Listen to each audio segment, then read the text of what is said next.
live. Okay, welcome everyone. Welcome all Wargamers. We've got another proper hobby hangout tonight, and I'm actually going to be working on some models, maybe not loads. These are Rachel's Seraphon. Rachel sadly is not with us tonight. She's going to be maybe joining the chat later, but in text form rather than speech. But we have on the hangout the Sean Gately from Blue Table Painting. Hey! So he will be joining us for most of the show. I think he's got to dip out at one point, but he'll be back. We also have Matthew Pink. Advance apologies to everyone wearing earphones. It's fine. Pink.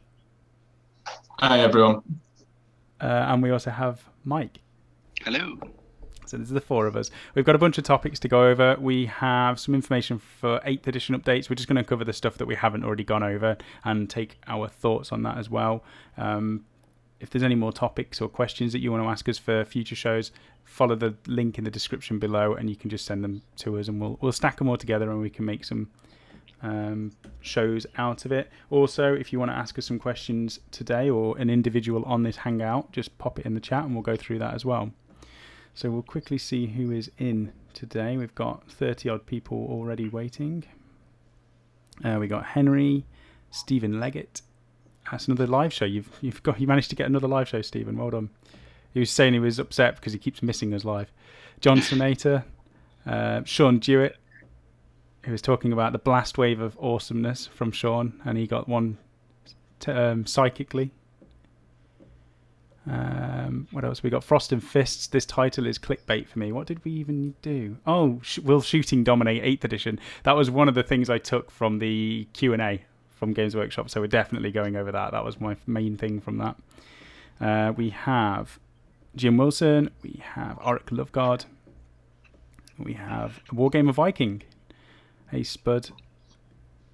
John. There's loads of people. You know what? They're all popping through that chat, so we'll get through. We'll see what questions we've got. I have not long found these wonderful people, but I'm thinking Sam gets picked on in as he's too pretty to be a gaming geek guy. Ain't we mostly trolls or warrior gods with big beards? That's nice. I wouldn't say that I'm pretty, but thank you. And no, I just get bullied. Sam. It's beautiful. Right, so I'm going to get on with some of this painting, and our first topic, we're not going to do the 8th edition stuff straight away. We're just going to go through the topics. So the first one was, what was your favorite hobby project or army that you've ever worked on, or miniature or something like that? So we're going to go through the hangout, and we'll also go through anybody in the chat if you want to put down your most favorite hobby project or the one you've been most proud of, and just put that in the chat as well. So we'll start with Pink. What was yours? Yeah, I think for me, it's got to be the orc conversions that I did. I absolutely love those little guys because you don't have to have nice, neat edges. You can kind of just let your imagination go wild. So I had a Dakar jet that turned into like a bi-wing plane, converted up a Mega Armored War Boss, all stuff like that. So they're great. I think, like you said, Sam, we'll do like a little showcase or something, and perhaps we'll have other people throwing their orc conversions as well onto the Facebook page. Yeah, I mean, definitely they were the first models I think I saw that you did. Just leaning over to get my paintbrushes. I was so prepared. Yeah. One of the first set of models I saw you do was the giant bike with the anchor trailing off the back of it with a huge chain. It was just such an awesome job. And then you did the biplane as well. And that was a really cool conversion. Cheers, mate. We'll definitely get a showcase of that soon because it's well worth looking at. What about yourself, Sean? What was your favourite project? Well, there's been a lot. Yes. And yeah. And of course, I've seen a lot of them come through Blue Table Painting. But recently, I really have I did a couple of converted jabber slides for Age of Sigmar. I have oh my gosh, what are they called? Putrid Blight King's army. Yeah. And so I'm actually looking for a video that I made out of them. I think I saw that recently. Is it the one with loads of conversions? Oh yeah, they were almost scratch build. I did a lot of green stuff. I made them out of a ton of different pieces, and I just really enjoyed them. They turned out so well, and yeah, I just really, it was one of those projects where you're really in the zone, where you look up and realize that you haven't eaten for 10 hours, So yeah, definitely enjoyed those. And I'm looking for some pictures right now. Yeah. Well, if you can put up on the Facebook group, just chuck up as many pictures as you can, because I'm sure everybody else who hasn't seen them already would love to see them again. Oh, okay, sure. I would like to see them again anyway. On Wargamer Online? Yeah, on the Wargamer Online community Facebook group thing. Okay, got it. Mike? That's all for me. That's all. I was going to say, but you could talk about this a lot longer. So, what about that's been through the studio? Yeah, just let me know if you want me to fill 45 minutes uninterrupted. Well, what's your favourite that's been through the studio? That wasn't a request to keep going. I know. Anyway, I'm ready. Have you got one? Oh wait, are you talking to me still? Yeah. Yeah. I'm sorry. What was your favourite project that's gone through Blue Table Painting? Oh, that's gone through Blue Table Painting. Oh man, that's a really tough call. We painted this giant, like 20,000 point Tau army, and it had like a manta and 2 tiger sharks, and the manta had LEDs in it, and it just to put it all out on the table and just look at these ranks and ranks and ranks of fire warriors with all the big stuff in there too was just, it was really, really quite a treat. And so, and that's really what I got in the business for, was to make these like parade armies with the pageantry and, really, really something memorable. And we've done quite a few of those. Yeah, definitely. So that's for the studio and not me personally, though. Okay, that's cool. I mean, the manta's a huge kit. Phil helped build one, and it was misformed when they got it from Forge World, and he had to build basically a platform just to rest the manta on, so that it could be fixed. Basically, it's such a huge kit. I've never, when you look at the pictures on the website, you don't realize how big that kit is until you actually see it in person, and then it's just overwhelming. Yeah, it definitely that definitely makes Phil a master, because the manta really is possibly the hardest model to put together, really, and certainly to mount it. They don't give you a base or anything for it, so even the engineering required to make it stand up is really something worthwhile. Yeah, I'll get him to put up pictures of that one as well, because it was incredible. He made the stand, the rig, fixed it, built it, did some incredible airbrushing on it. So I'll get him to do that as well. Okay, so Mike, what about yourself? Mine will probably be the first time I worked on Storm Fiends, because it was something that me, you, and Dave did in the store. I don't know if it was a painting competition between the 3 of us. I think it was. So I hadn't really painted many larger models than the standard inventory. So I thought, well, they'd been a competition. I wanted to push myself a bit more with techniques that I was doing on it. So I'd be trying to do. I did a heavy load of blending on it to the best I could, as well as I tried starting to do shading stuff without using washes. So it just be a case of leaving the darker colours in there and then just brightening it up from there. Then obviously now I've moved on to doing the Skaven as well, so just building off that to do an entire army to that sort of standard is, I'd say, it's probably my favourite.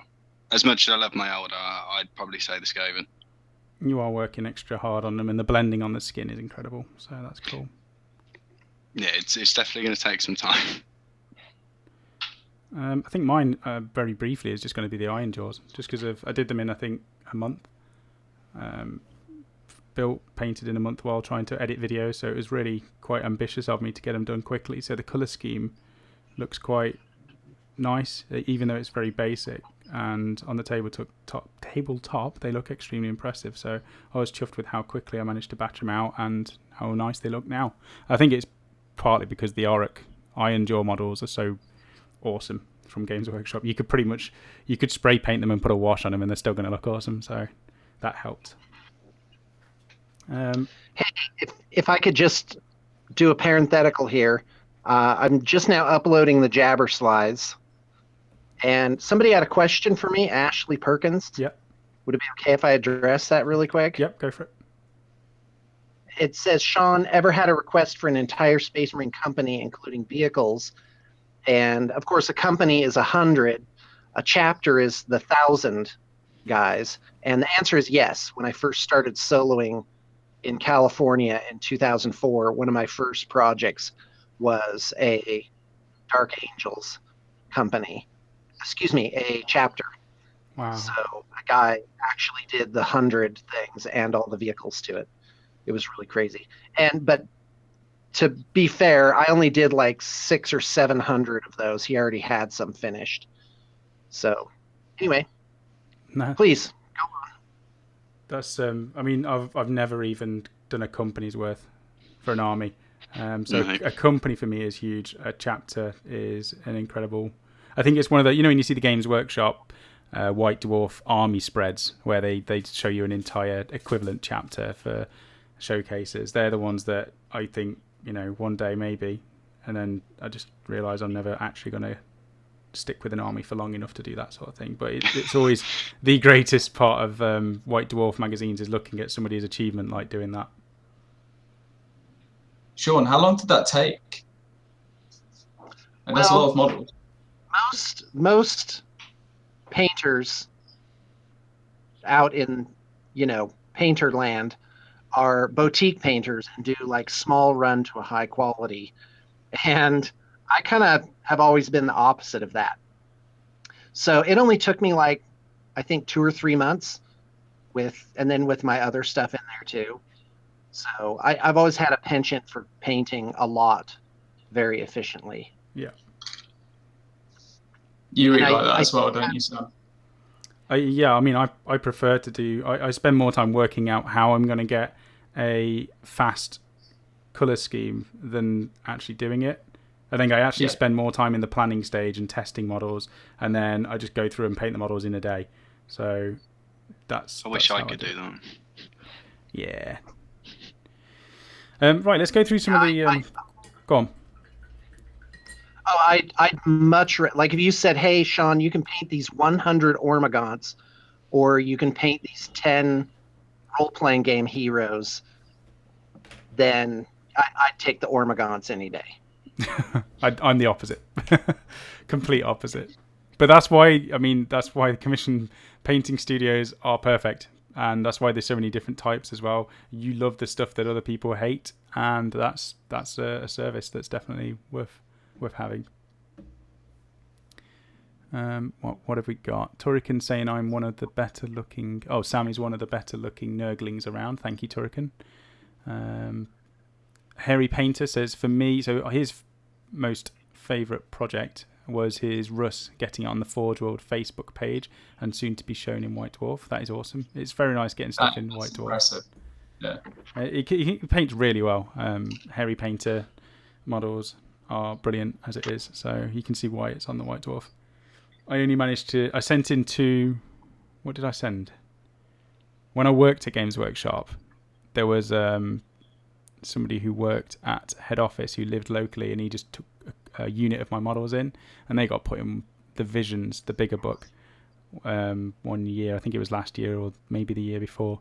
But you did your Scions, didn't you? And then you did them up like a kill team, wasn't it?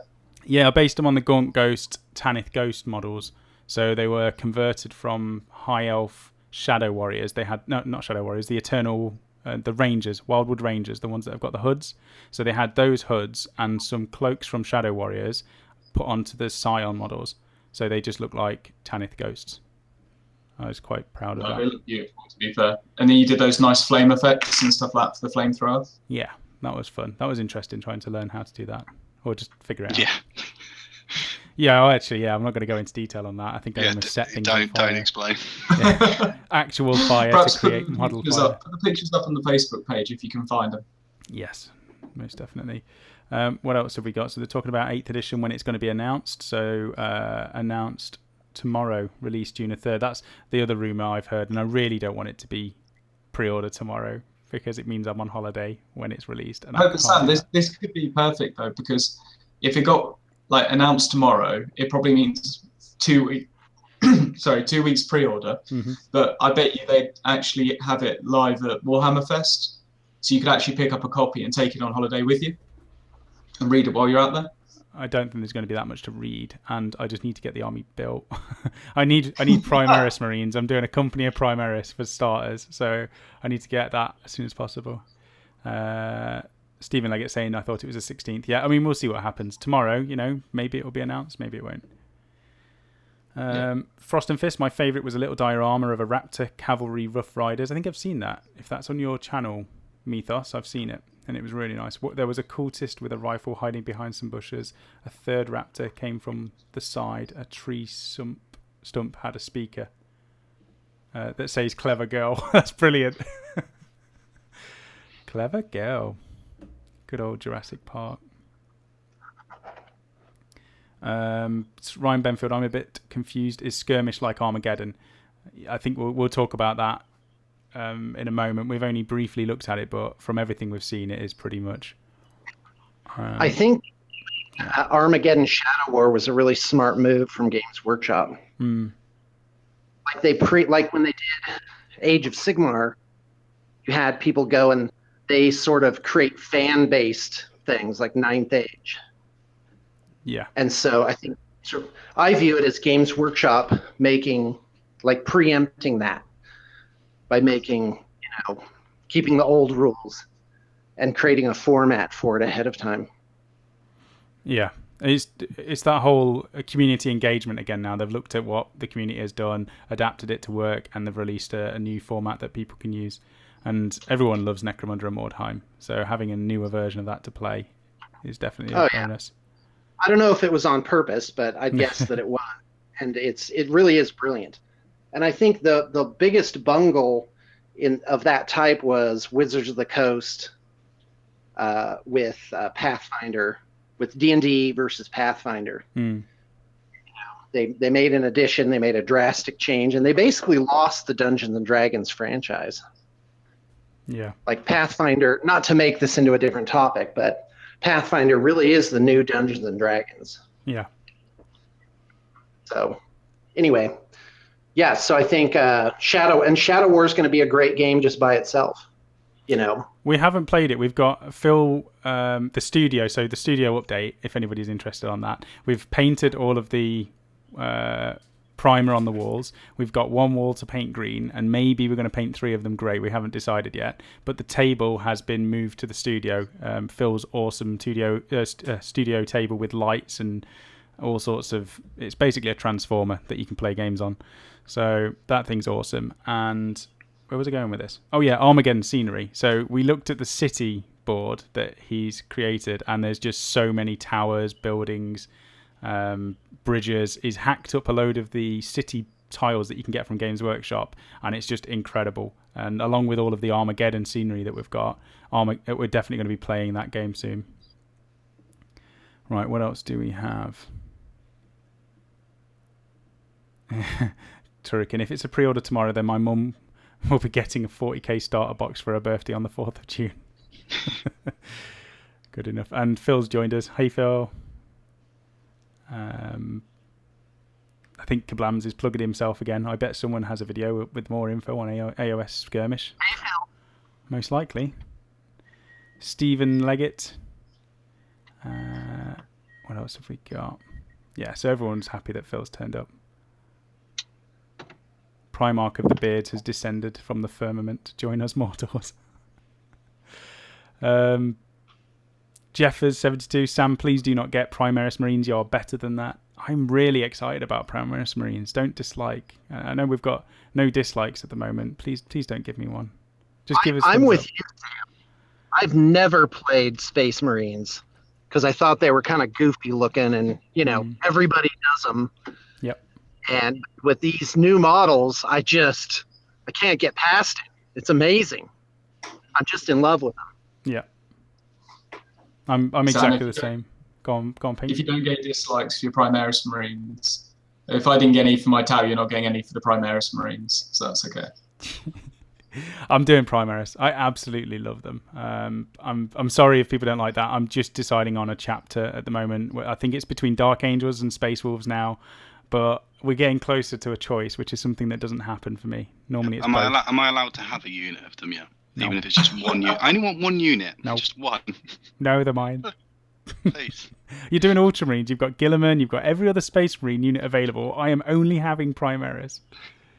You can't take that away from me. That's my one unit. I only want one unit, and I'll just never use it against you. It looks like they're going to be like core troops. Yeah. I think that's really a great move, and I'm really excited to see it. And if I do them, I definitely will have all Primaris Marines. Yep. And that's it. And as a commission studio, I'm really drooling for those commissions that are going to come in, where people are going to do away with all their old Space Marines and completely redo them from scratch. Yeah, that chapter. Hundreds of models. Mainly awesome. I wonder if they're going to do Primaris Terminators. Yeah, they've got to do them all. That Intercessors is the equivalent of a tactical squad. I probably think from sudden lack of blood pressure. Yeah. Well, they've already said there's going to be a Primaris Dreadnought, Sean, so that's going to look awesome. Yeah, and that starter set, I looked at the starter set again, and now I've seen the scale of them. I don't know if it's just wishful thinking, and I'm looking at that starter set leak a little bit one-sided, but it looks like they're all Primaris Marines with very different variants of them. So I'm hoping it is what I've seen. They all look the same scale. So if you think any of them are, yeah, it would make sense that they all are. That's what I'm hoping. What else have we got then? Phil's working on a battle report. So the battle report that Phil's doing is the one between you and you, Pink, isn't it? Your Khorne against Phil's. Did you play as Sylvaneth?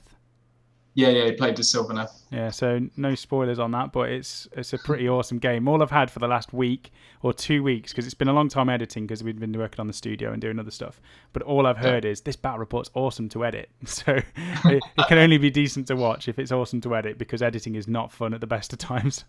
So that's on premium. We're hoping, I think that's Sunday. So it should be Sunday. That'll go up if anybody is on premium. We got a load of premium membership subscribers last night on the website. So thank you to everyone who's joined on that. So there's a battle report straight away for you all to have a look at.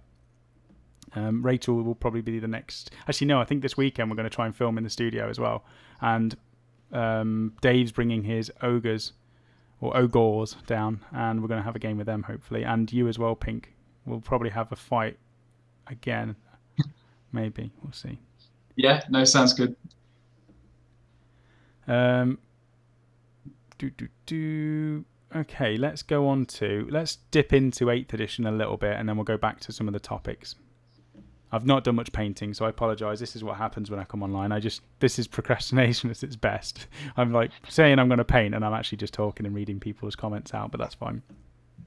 So one thing I saw in the FAQ, which I want to go over, we'll go over the FAQ first, is so the Indomitus Crusade. We've already been over that, but the stuff I took from it that we haven't already talked about is they are going to be bringing out the brand new founding of new Space Marine chapters, which are made up entirely of Primaris Marines, because they said there was going to be new chapters, but now they've said, yeah, there's going to be Primaris chapters. So that's going to be awesome. I might have to pick between one of them. The other one was the entire mission of the Indomitus Crusade, rather than just fighting everything in the galaxy and destroying stuff, is they're trying to gift chapters with the ability to turn Marines into Primaris as well. And both of us at the same time, when we heard that, Pink, we were like, so that means characters. How many characters are we going to see now being made into Primaris Marines? So I think like Mephiston and we're just naming all the characters. I think every single person who enjoys one of the Space Marine characters wants it to become a big Primaris version of itself. Well, otherwise, the second that one of your chapter gets one Primaris character, if they're way better than, say, like your chapter master, you're going, it's maybe a little bit weird. So I'd love to see like a Primaris Dante or something like that. I don't know if that's a bit of a fluff abomination. What do people think in the chat? Would you like to see your characters turned into a Primaris version, or is that like losing them as well? But enhancing. I think there's definitely opportunity to convert. obviously, if you don't get your Primaris character, you could just convert one, and the story is there. No one can say, "Oh, that wouldn't happen." They've blatantly said, "Yeah, it can happen. Anybody can be made into a Primaris Marine now." So I think I'm going to be looking at kit bashing some characters for sure. Well, brilliant move that this is. Supposedly, like, what percentage of sales are Space Marines? Based on what I know and I have coming through, it's about 40 or 50%. So to go back and say, hey, 40 or 50% of everything we've sold of this part of our line upgrade to this new thing, I mean, that's just, the implications are absolutely huge in terms of like sales and the practical aspect of it. And not only that, but also hobby. You know, like Warhammer Fantasy was getting choked. Yeah. All these people that had collected Warhammer Fantasy armies for 20 years, they already had shelves full of this stuff. And, you know, so when they came out with new releases, it was really hard to sell them. It was like, well, why would I add this to my army? Yep. So periodically, you got to refresh the line somehow. And I think this is really a brilliant way of doing it. There's so many options. That's the other thing I took from that FAQ is that if you don't want to include loads of them, you can include a unit in your army that you've already got. So people who don't want to upgrade and replace everything can do that. If you want to start a brand new army made out of just these new fancy models, you can do that as well. And obviously you don't have to buy any of them, but the choice is there. It's brilliant. Who's saying Turrican saying Dante, Belial, Logan and Phil. So yeah, they're all the characters that can be made into Primaris Marines. Primaris Phil, that'd be amazing. You got to convert that. That would be great for your chapter, Sam. Yes, yeah, definitely. He's going to be in the chapter. Whichever chapter I do, Phil, all of us will be part of that chapter. There'll be a Pink, there'll be a Mike, there'll even be a Sean Gately version in this army that we're going to be, or I'm going to be creating in the Primaris Marines. He'll be out the back. You'll be on a chair just painting an army in the background. Great. Right, what else did we get from that FAQ? So we'll do, is shooting going to beat combat armies? We'll talk about that after these next little bits. Phil puts Sam back in his bubble. Oh, Surreal really doesn't like this new layout. He doesn't like the fact that I'm not in the top right-hand corner of the layout. I'm sorry. There's been an overwhelming switch towards this new layout because they prefer the chat on there. So we'll see what we can do. We might be able to put my head somewhere in a tiny little part of the screen, maybe just for you, Surreal. Right, the next bit was how will psychic powers be selected? And oh no, we've already done that. We've already know that they can be selected, so forget that bit. Battle-forged army selection. So that's how you pick your army. You're not going to have faction-specific battle-forged force organization charts, is what they've said, because there's enough choices that anybody can form an army out of the ones that are available to everybody, basically. But the one thing that they are doing is there's going to be more stratagems available. So if you the way you have to do it is when you pick a detachment, everything in that detachment has to share one keyword. So it could be that they share the keyword of Imperium, which is quite loose, so you can have Ashta Militarum and Space Marines together. Or it could be quite small. I don't know if this is going to be one, but I thought maybe Kroot. So if you have the keyword of Kroot and everything in your army has that keyword, then you will get access to stratagems which are going to be a hell of a lot more specific and do things which are going to be more thematic and probably more powerful because you've been rewarded for taking a more specific army choice. So that's the thing that they've said in there. I really love that because it replaces the old codexes. Many of you may remember, like in White Dwarf, they came out with the Kroot army book. And now it would be so easy to just do all of that through keywords. So you can make a release and it can be picked up by lots of different factions. Yeah, it's incredible. I think that's the way things are going to go. I prefer, as much as I like seeing allies, I think in the past what you saw was people just picking the best and chucking it all into an army and coming up with saying it's an imperial army. But what it was just a way to get nasty rules into an army and it not actually be thematic. Whereas now, you're going to be rewarded for taking armies which are going to look cool on the battlefield. And with the rest of the rules, you're going to need variation in your lists. We're not going to see spam anymore. We're not going to see like 30 of the same model on the tabletop because you need variation. Well, the one thing they had said as well is that no one needs to worry about however they've decided to build their list at the minute, whether it was something from a formation or anything like that. All of the different, because there's so many different ways to build the army for the detachments, that everyone will be covered on that front. Definitely. Surreal's saying he's just messing with us. That's okay then. We're not going to have the bubble. Thank you, Surreal. We can carry on now. Stu Rat, Space Wars would have the keyword hair braids. I like that. And Turrican said the keyword beards, so we can allow all the bearded characters from all the armies to work together.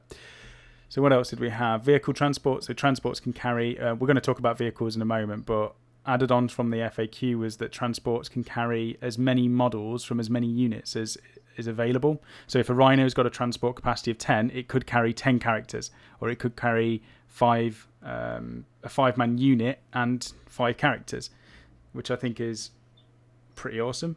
You're not faffing around with units. It's got a capacity and it can fit in that vehicle what it can. What do you think about that, Pink?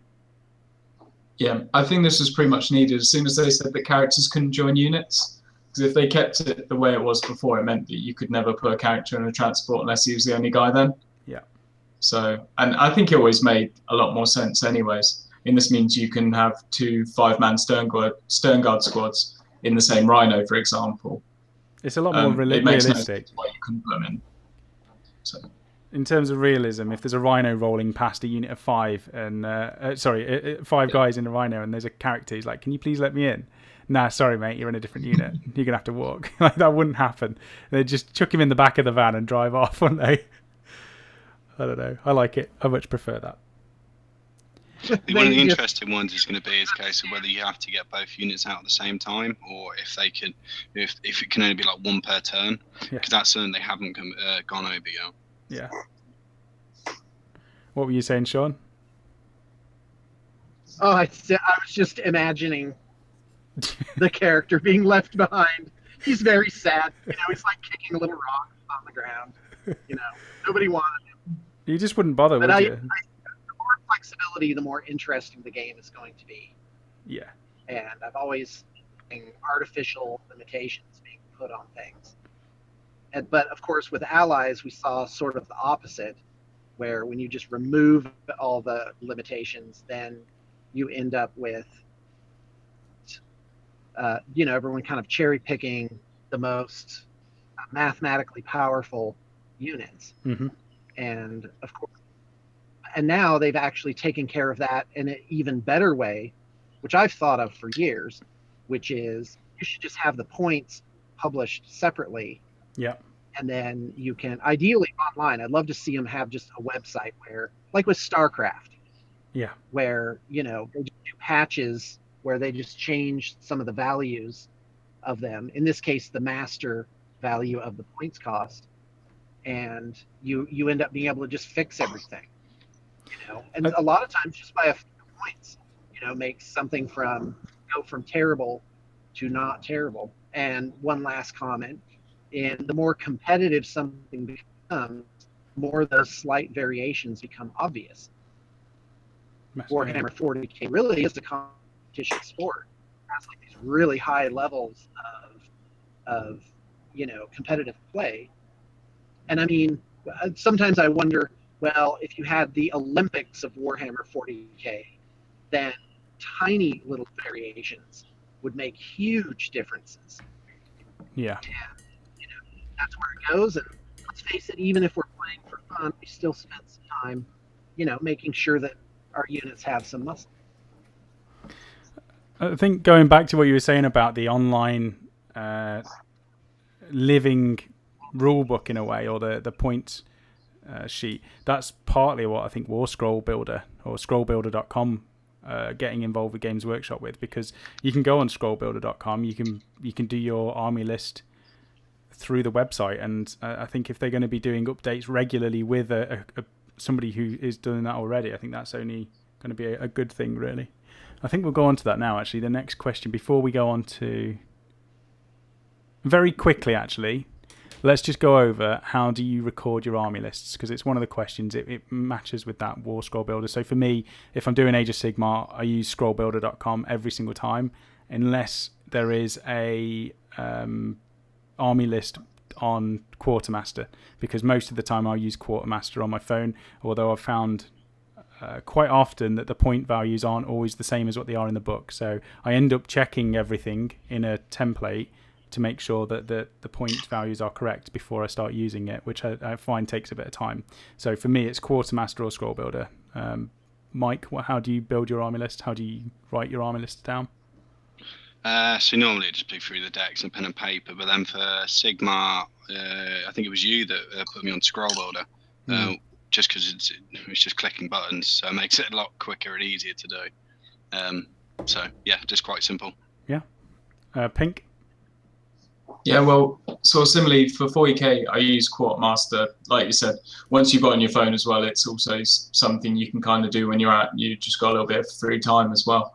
But like I said, it's not always up to date. But if you do notice it, by the way, email them. Like I noticed the Imperial Armor 2 wasn't right, and I think a week later or not, he just dropped me an email and told me he'd updated it. Oh yeah, they're really good at updating things. I had an issue with the Quartermaster app, and I emailed him, and within the same day he'd messaged me. We'd sorted out some of the problems or whatever it was that was doing it. It was a very weird issue, but he'd sorted it and sent me a beta or something for the new version of Quartermaster just to test that as well. So they definitely actively test it all.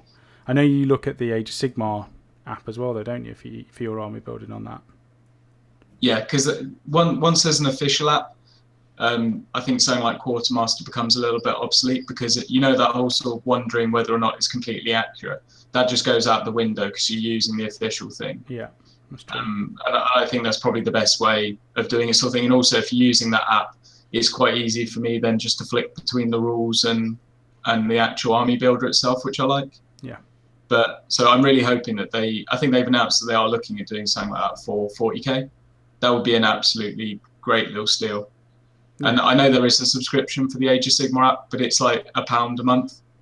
And when you consider how expensive the rest of the hobby is, like that doesn't end up being an awful lot, to be honest.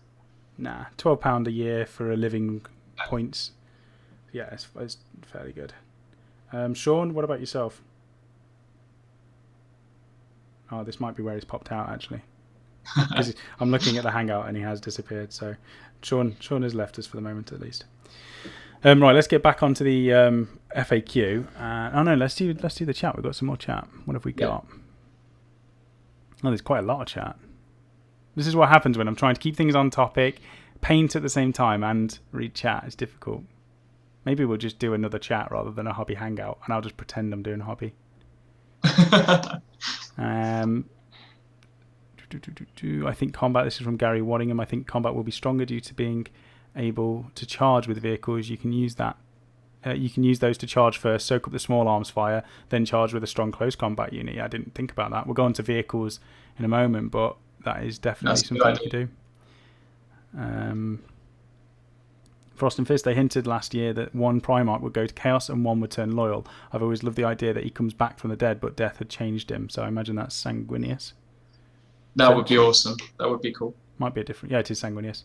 That would be cool. I'd be behind that. Oracle of God. If the rules are like AOS, do those Dire Avengers come with their own chalk outline? Or does a Guardian follow behind them with a big piece of chalk? I love it. That's amazing. I love it. That's brilliant. Paul Maley, everyone says the Lion, but many players don't like the Dark Angel. Sanguinius needs to come back from the dead. I think the Lion is 100% coming back. Maybe he's the one who turns to Chaos. Potentially, yeah. The Hairy Painter is saying pen and paper, so that's for army list building. John does Battle Scribe. Kiblams uses Battle Scribe or the official AOS app. Jim Wilson uses Battle Scribe. And Turrican says, why don't you use the AOS app? The reason I don't use apps very much is because my phone is extremely slow. So it's an old iPhone, and it doesn't do things very quickly, and I found that it takes ages as soon as I download the app and get all of the lists and the pictures and all that sort of stuff installed on it. It just slowed it down loads. What else have we got? Excessive magnetization. Build my armies with pen and paper. But There's nothing wrong with pen and paper. I just change my mind too often, so I'm scribbling everything out all the time. Yes, it's definitely quicker to use the app and the website like Scroll Builder, but there's nothing wrong with writing out. Once it's fully done, I'd much prefer to have either a printed army list and put it in the case, or write it out with pen and paper. I definitely would prefer it on pen and paper afterwards. Yeah, Sean's just messaged me. He's gone to do what he needed to do. Auric Lovegood, Sam, your lizard is naked and green and spotted. Please, for heaven's sake, see the doctor at the very least. Your local chemist. Yeah, they're all a bit weird. These have all had base coats and a wash on them, and they're looking pretty decent for the tabletop. There's no highlighting on them yet. I was just started to do some painting on their nails, but I don't think I can. I've got loads to paint, and this is for Rachel's army, not mine. One thing I did use is this grass. I'm going to zoom in, actually, because I've drilled some holes into the model, so I needed to fill the gaps. But there's this dried grass from Vallejo that they sent us. We've got loads of products to look at, and this was one of them. And I don't think it's showing up too well, but it definitely, when I put it onto the model, I was like, this doesn't look great at all. But as soon as the nasty greyness disappeared from it, it looks like dry grass. It's absolutely, not dry grass, wet grass. So I've put some in his mouth as well, because these are obviously herbivores. So there's a little bit around his mouth, like he's been chomping on some grass while he's been eating things. I just realised he needs some glowy eyes. Okay. Let's keep going down this chat, because there's loads.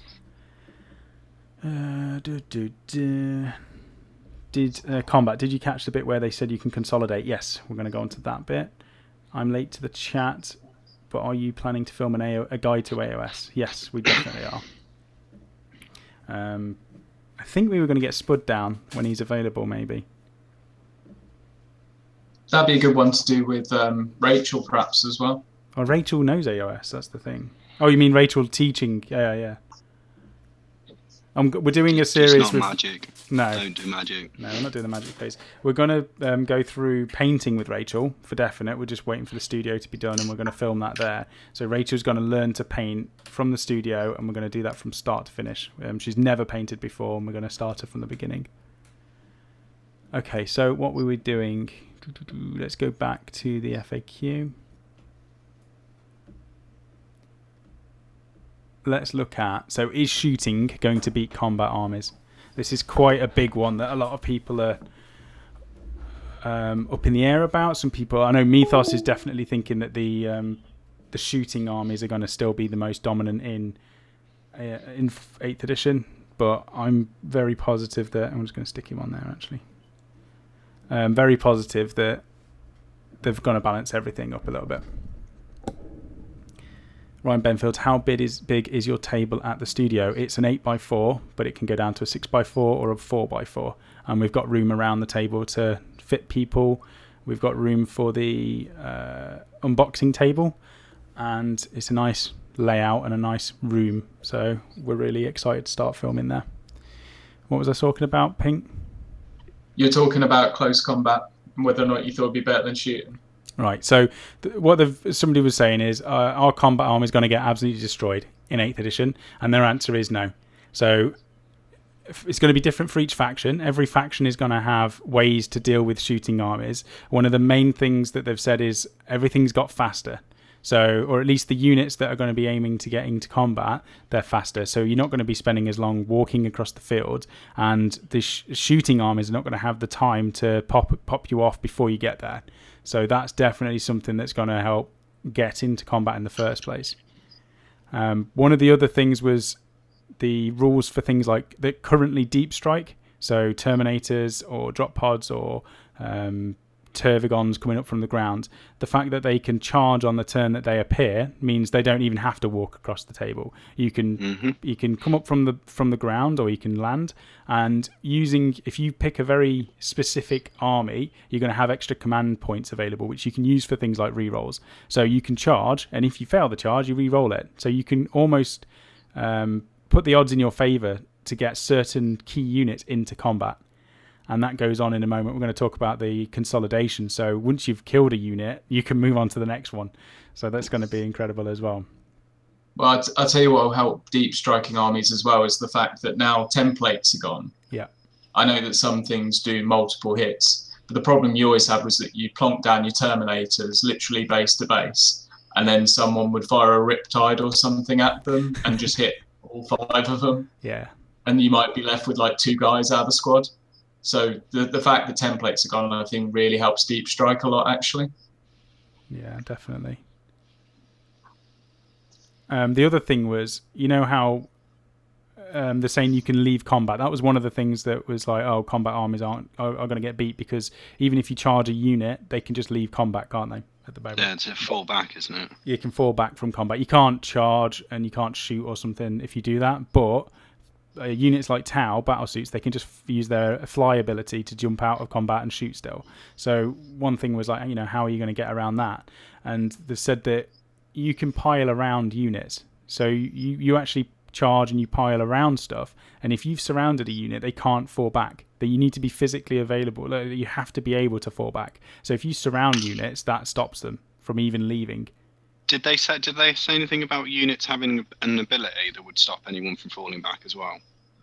Yeah, Drakari, Dark Eldar, the Witchers, they have their. I think it's like they had nets in the past, but you do a roll off now. So I think it's you have to beat the roll of the Dark Eldar player, to get to leave combat. So you have to roll higher than them in order to leave. And that's just one unit. So multiple combat-based armies may have abilities that lock them in. Okay. So that's cool as well. Consolidation. So you can jump between the units after wiping them out. And they've said how brutal combat is now. We've looked at some of the weapons, the close combat weapons, and had a bit of a chat about that earlier. But combat is going to be pretty devastating. The weapons, the AP that you've got on your melee weapons, and the damage that you can pump out in combat, you're going to see units crumble very quickly. And I think probably they said quicker. They said it wasn't going to take very long at all for like combat units that are designed for combat to go through other units was not going to take long at all. Mm-hmm.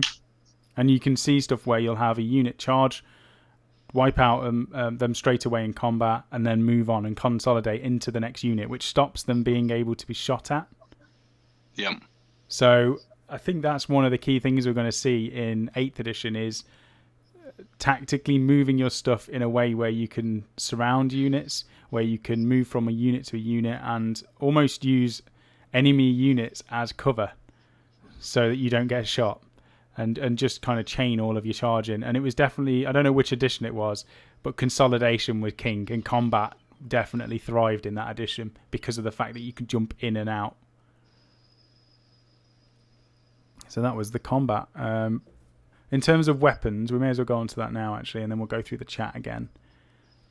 Close combat weapons have been revealed, their stats. So we've got a few here. The Power Axe, the Power Maul, the Power Sword, the Force Weapons, Power Fists, and the Reaper Chainsword. So all of those have had their weapon profiles, apart from the Reaper Chainsword, shown.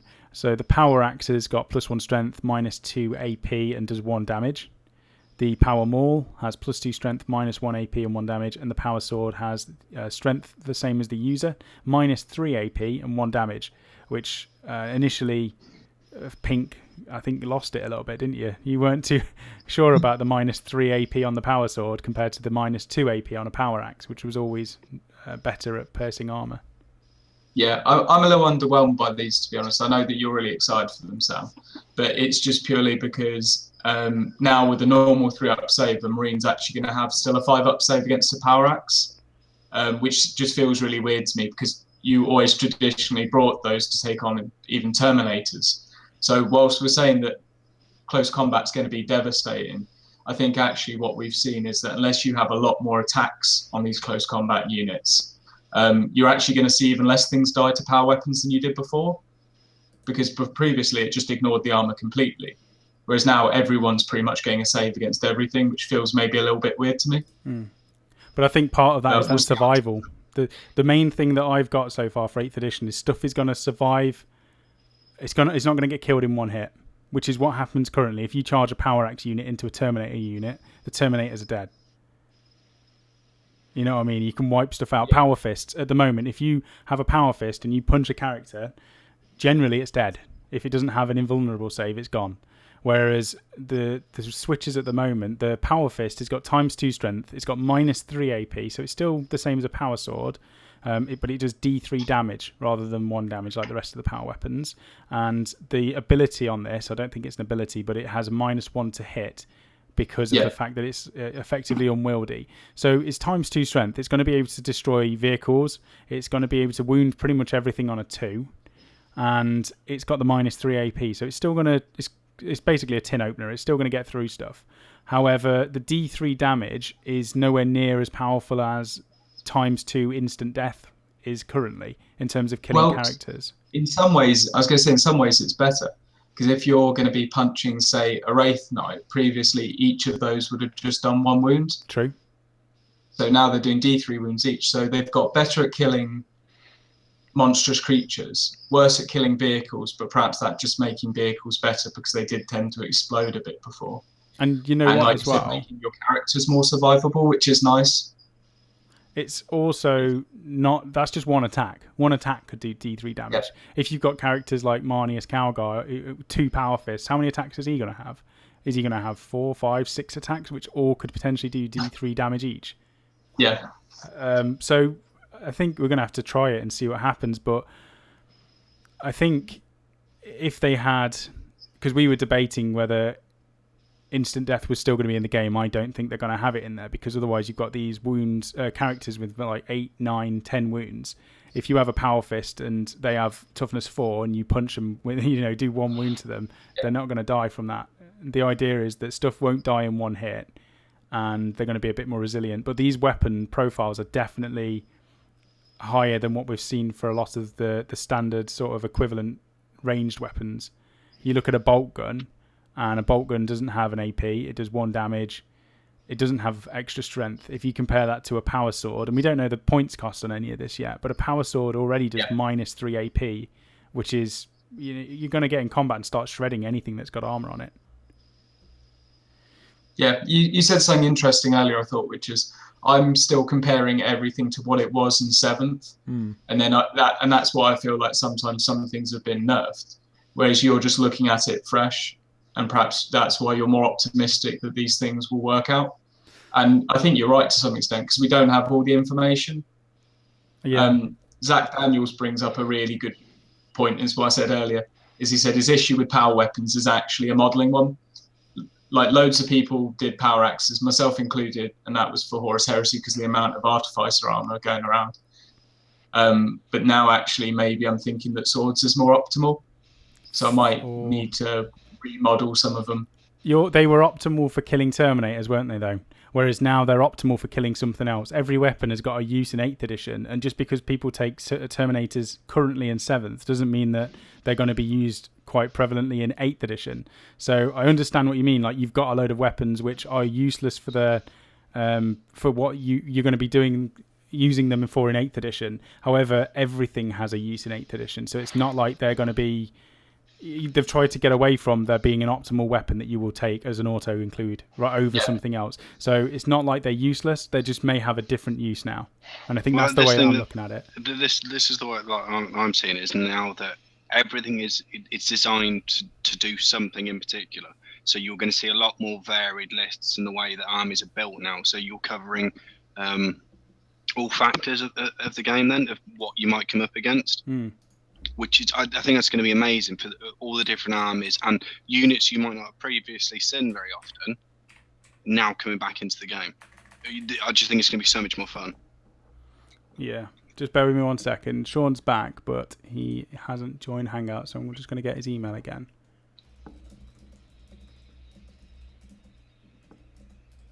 Not on YouTube, but on Facebook, Sean.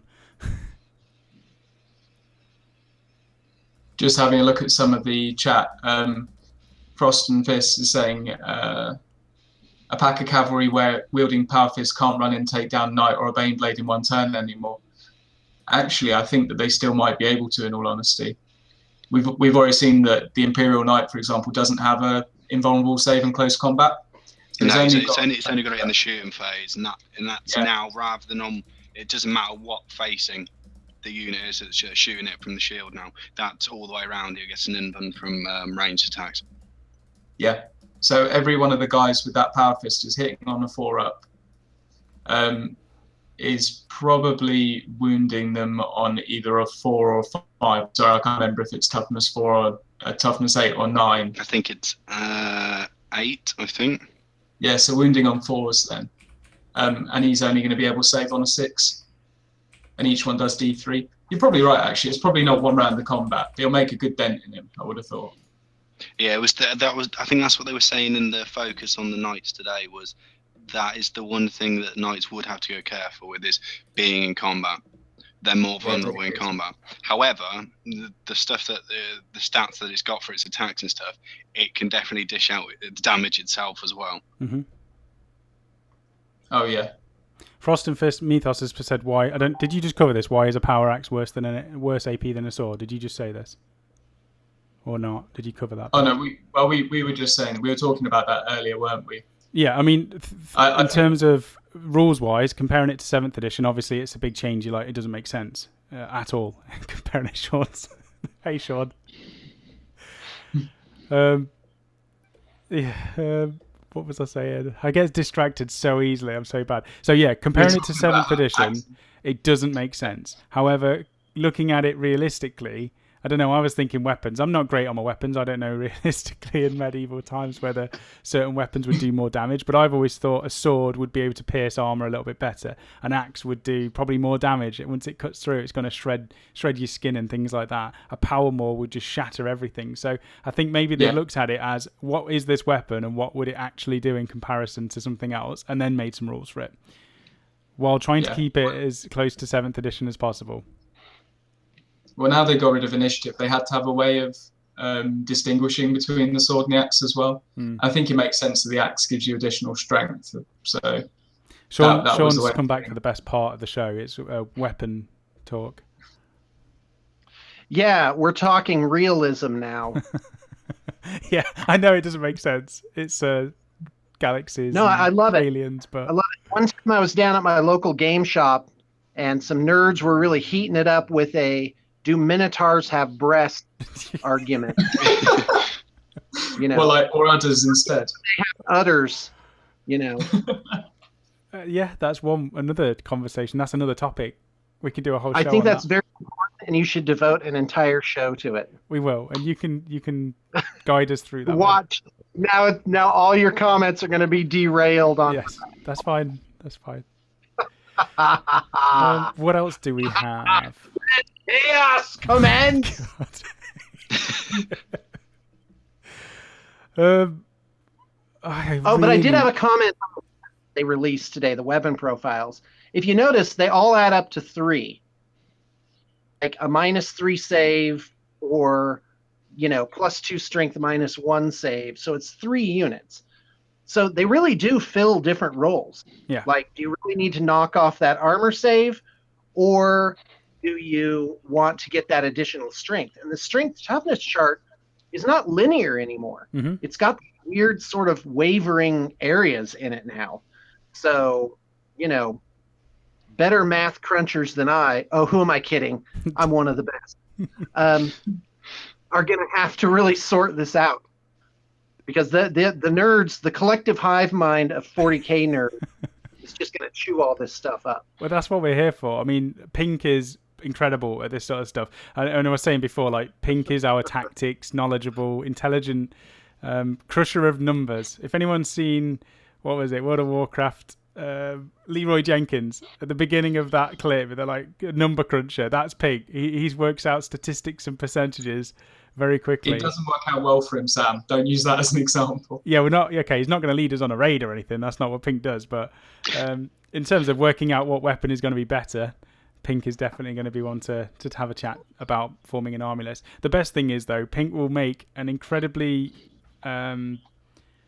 theory hammer list. Math hammer, not theory hammer. Math hammer. And he'll get it perfect. And he'll just get battered every single game he plays just because of the roll of the dice. So, That's one thing that you will see from time to time with Pink on any battle report. I don't actually know how the game went with you and Phil, which is going up on Premium on Sunday. But obviously no spoilers, but I don't know how it goes, and I'm interested to watch it and see what happens. Yeah, no comment. Okay. Next, weapon-wise, force weapons. So they're the same as the power weapon equivalent. So if they're a force axe or a force sword, they're going to have the same stats. However, rather than just doing 1 damage, they're going to do D3 damage, which is just going to be incredible for Grey Knight armies. Everything's getting made powerful. I'm not worried that everything looks really good at the moment, because that is it. Every time they release a new rule, you go, oh wow, this is amazing. They've made that better. But they're doing it for everything. So maybe everything is getting bumped up. Reaper Chainsword, that's got a flat damage of 6 per wound that it does, which is just devastating. So knights are going to just chew through anything. Not infantry, however, because obviously if you do 1 attack and you do that 6 damage, and you've done that against a Cadian, you're going to absolutely obliterate that Cadian, but it's going to be a waste of 6 damage when you could have attacked a tank or a character with that instead. So the damage doesn't carry through. From what we've seen, all of the damage allocation is done. You get to choose where you allocate the damage as the receiver of damage, but it will only, 1 attack can only ever kill 1 model. That's great. I love that, by the way. And that's a huge balancing force. Mm-hmm. In terms of choosing weapons for the right job, definitely. Because initially we were all like, no, that doesn't work. Playing Age of Sigmar, it is different. Sam, can you move the model on screen so we get a different view? Yeah, I am really sorry, everyone, because this is supposed to be a hobby hangout, but there's so much to talk about, and there's so many of you chatting away that I don't want to just ignore you and sit and paint, so I apologise. One day, maybe on Twitch, I'll just sit and paint and not actually talk, and you can just watch me like some weird thing. That would be great. All right, let's mix this up. We're going to chuck in this skink dude. He's going to ride a troglodyte. We've got some snakes there. There we go. And we've got a little bit of a purple wing. Let's move that in there for you. Is that okay, Phil? Is that making it better? There we go. All right. So that is awesome. That's weapons. Let's go through the chat, and then we're going to go on to the vehicles, and then we're going to go through some topics, and then we're going to call it. So we've got quite a bit. I apologise, it's a long one. Well, I'm not actually. There's loads of cool stuff to talk about, so it's great. I apologise to everyone on the Hangout if I'm keeping you. If you've got stuff to do, please feel free to just drop out and come back. No problem at all. We've got a lot of udder talk, so well done, Sean, on that. A lot of what? Udders. Udly, unbelievable, udderly. Udders can be sexy. Fantastic. Yeah. Good. Started that one. And udder pun, too. Yes. Right, I'm going to have to go back That's up the great. chat. I've missed loads. I'm sorry, everyone. Wow, I've missed loads. I just want to see the world. Can Phil solo play so he can emerge victorious? I believe he loses so often because his pre-game ritual is to trim the beard. Yeah. Hold on, I'm going to go look that up on Urban Dictionary right now. Okay. What else have we got? That's more about when it's going to be released. I think everyone is just waiting for this 8th edition to launch. There's so much speculation, on the date that I'm not even too worried about the date now, other than if I'm away. That's the only thing I'm bothered about.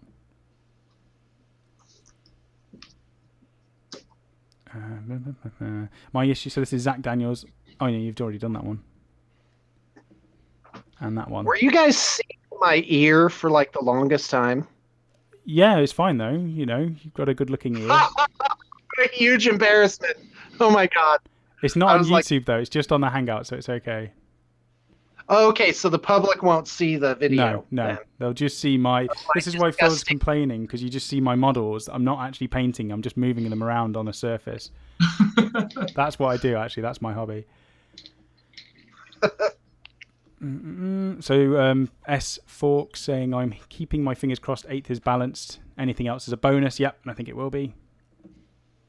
Okay. Here we go. Zach Daniels. Real life axe was nearly always better at AP due to the weight behind it and smaller area of hitting. Swords relied on the point, and it was hard to get enough power behind it to go through the armor.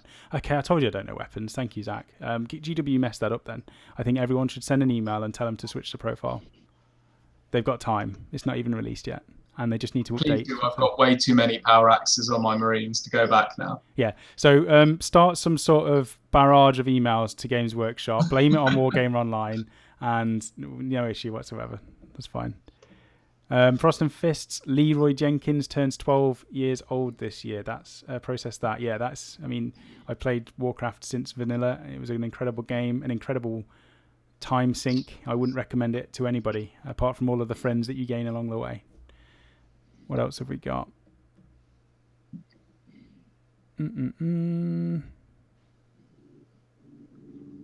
That's the sand paint style. Just move them around the surface. Yes. Isn't moving models around on a surface called playing the game? Oh yeah, see, I'm playing a game right now. This is still Hobby Hangout. Thank you for the backup on that. Okay. Let's get back onto what we're going to talk about now. Vehicles. So that was the next thing. We'll probably go over this one a bit quicker, and then we're going to go into some topics. Some more lovely topics. Actually, I'm going to answer that one first. Jamie Bates. Do you think weapons only killing one model per attack should transfer to AOS? No. I like it as it is. I wouldn't mind that, actually, to be fair. But depending on how it goes. I haven't thought about it. I'm saying no just because I've learned the rules and it's in my head and I don't want to have to change it. But then if you think about it, obviously I'm going to be playing 40k a lot soon, and then I'm going to go back to Age of Sigmar and I'm going to mix it up. So maybe them both having the same damage allocation would help in terms of remembering. Because it is a simple thing, but you play a certain game over and over again. You play the next game and you carry over some rules. And even though it's simple, you don't want to keep forgetting it. The reason why I think it'd be good is again what you said before, where if it doesn't overspill, you need to bring the right weapon for the actual job. Mm-hmm. Whereas at the moment, whether I've got more attacks or I've got a better hit or better to wound, it like nothing matters. All that matters is how many wounds I can get out at the end. Yep. And if I can mathematically do that through having more attacks or having a better AP, really then it's just having different numbers on the page that get me to the same answer. So it doesn't really matter. Yeah. Whereas actually with this one, it really does matter because you want to minimize the overkill. I'm worried in a way because the more I'm looking at Age of Sigmar and 8th edition, it looks like they really did just use 8th edition as a test for 40k, and they've kind of done a very, I don't want to say simple because 8th edition is my favourite world, but compared to 8th edition, it does look a lot simpler. And you mean Age of Sigmar? Or? Age of Sigmar looks simpler in comparison to 8th edition, and I love the world of fantasy and Age of Sigmar, but the rules for 8th edition, I'm actually really liking them, and in a way, I'd like them to transfer some of them over to Age of Sigmar for definite. They've taken the best bits from Age of Sigmar and enhanced them for me. Yeah, I'd agree. And I'm hoping the mortal wounds are done a bit sparingly, though. I feel like there's perhaps too much of that in Age of Sigmar. Definitely. You see armies built on that. I think Sean's talking, but he's muted. Sean? Are you muted, Sean? Yeah, I can see it looks like him. If you unmute yourself, Sean. God, what an embarrassment. There we go. That's fine. All right. Sorry, guys. That okay, happens. So I heard that the 8th edition rulebook was 12 pages long. Yeah, it's short. And that, to me, that sounds about right. Because Age of Sigmar is 4 pages, with 2 of those pages being just how to set up the game. Yeah. And so 12 sounds really good and not overly difficult to learn. You've also got the FAQ. Remember everything. Age of Sigmar has the 4-page rulebook, but then it's got the FAQs, which we always forget about because we just like having the 4-page rulebook around. If 8th edition 40k has got a 12-page rulebook, I imagine that's going over it again and again and again and not worrying about having a FAQ so quickly after launch, because they've got all of those issues in there. So a 12-page rulebook looks a little bit more rounded to what is going to be a complete game. Yeah, it does. I'm really very excited about it. Have you guys covered vehicles yet? We're going on to that now. It's going to be amazing. Oh, okay, great.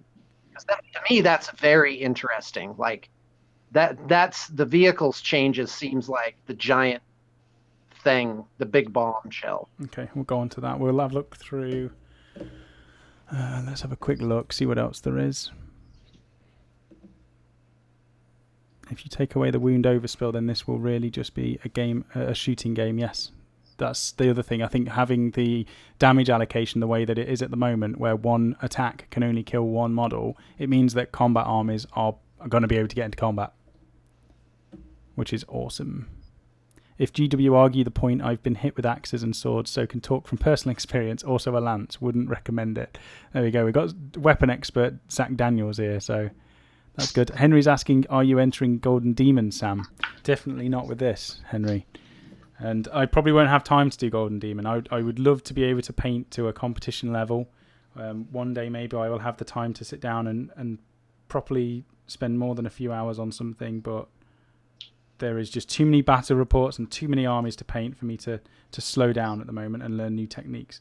Although we did have, what was his name? James yesterday, James Otero from the Siege Studios, and he was talking about the weekend masterclasses, and I'm definitely going to go on one of those. I've just got to look at the dates and try and find the best one to go on, because he's invited us down for that. So I think me and Phil are going to go, and I'm going to learn some new tricks and techniques from James and the rest of his team. So that's definitely going to be something I want to do, and maybe after that I'll attempt painting a little bit better.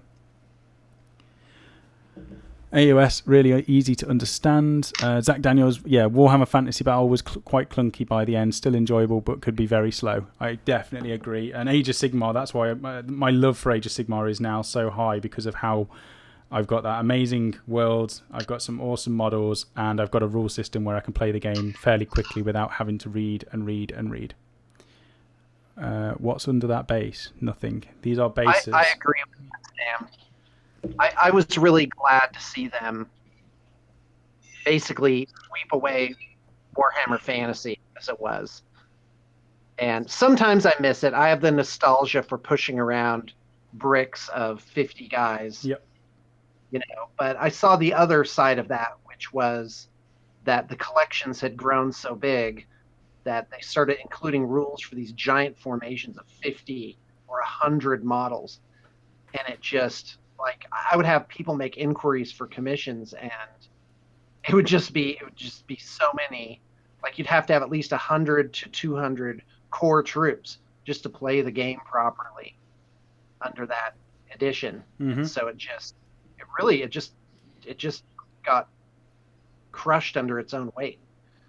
Yeah, I mean, in terms of the scale, the look of the battles in 8th edition fantasy, they looked incredible. I loved, as annoying as it was from time to time, I loved ranking up models and having a huge battle line. But when you ended up playing the game, that's all that ever really happened. It was a battle line that moved forward. You'd have some stuff flanking, but you'd spend far too long just painting these legions and far less time playing the game, because it was just quite a chore by the end of it. Whereas now you can do a lot more, a lot faster, and I find it's more fun. Agreed. Okay, so Phil said he has confirmation of next Thursday's guest. Do I want to tell people?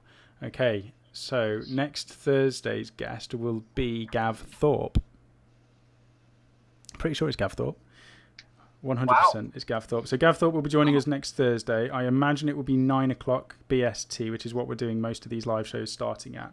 So I'll put up some posts and some links to remind people. If you're subscribed to this channel, by the way, there's a little bell notification icon next to the subscribe button. Just press that, because we're getting a lot of messages and emails from people saying they're not getting notified. And the best way to get notified is to press that bell. And as soon as something is going live or a new video comes out, it will notify you. So generally we don't do more than one video a day if we can help it, and normally it's split between the YouTube part of our channel and the website, which has all of the premium content as well. So we try and do at least one video a day, and if there's any more, it'll generally be because there's more premium content on the website. But click that bell and you'll get the notification. But if you read books, if you're interested in the background or the fluff or Gav Thorpe in general, definitely tune in for that next Thursday, because it's going to be an awesome interview. I think Phil will interview Gav, because Phil's not done an interview before and I'm not wholly great at them, and Phil has a beard, so it's going to be a success just from Phil doing it. So we'll have a chat with him, and as long as he's well, we'll get him on for that. So that's going to be awesome.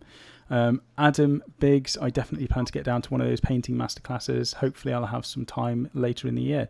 Yeah, and if anybody is down on one of those, the weekends, the same one that we pick, we'll definitely be able to say hello and have a chat as well. That's going to be pretty awesome to meet up with people. Ryan Benfield, I was starting a Free People's Army for AOS, but then 8th edition got announced. Yes. This is the problem sometimes. There's too much awesome and too little time. And excessive magnetization. Gav Thorpe is awesome. You can tell him I said so. Okay, Phil, write that down. Excessive magnetization says that he is awesome.